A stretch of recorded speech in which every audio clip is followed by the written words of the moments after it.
আচ্ছা তাহলে আমাদের মানালি ট্রিপের প্ল্যানটা কিন্তু একদম ফাইনাল। আমি এই খাতায় কত কি খরচা হতে পারে তার একটা হিসাব করে নিয়েছি।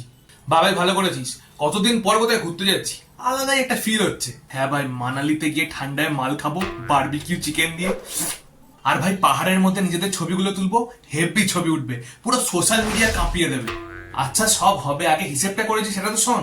হ্যাঁ বল না। শোন, হিসেব করে যা বুঝছি তাতে মোটামুটি ওই পার হেড কম সম করে 10-11 হাজার টাকা করে পড়বে। তোদের আবার কি হলো? আসলে ভাই আমার বাড়িতে না এখন একটু ওই আর্থিক সংকট দেখা দিয়েছে। কে দেখা দিয়েছে? আরে পয়সা নেই বলছে। হ্যাঁ, আমিও ভেবে দেখলাম বুঝলি, এই মদ খাওয়াটা ভালো জিনিস না। এই মদ খাওয়াটা আমাকে ছাড়তে হবে। পাহাড়ে গেলেই মদ খেতে ইচ্ছে করবে, তাই পাহাড়টা এখন থাক। দেখ আমিও ভাই কদিন আগে দেখছিলাম যে সোশ্যাল মিডিয়া কিভাবে মানুষের লাইফটাকে নষ্ট করে ফেলছে। মানে সব ফটো টটো সব একটা নেশায় পরিণত হয়ে যাচ্ছে। দেখ ভাই পাহাড়ও যা, বাড়ির ছাদও তো তাই, দুটোই তো উঁচু, আর থোবড়াটাও সেম। তাই জন্য বেকার বেকার এতগুলো টাকা খরচা করাটা কেমন একটা হচ্ছে না? ঠিকই তো। ঠিক ঠিক। তাহলে প্ল্যান আসছে বছর আবার হবে।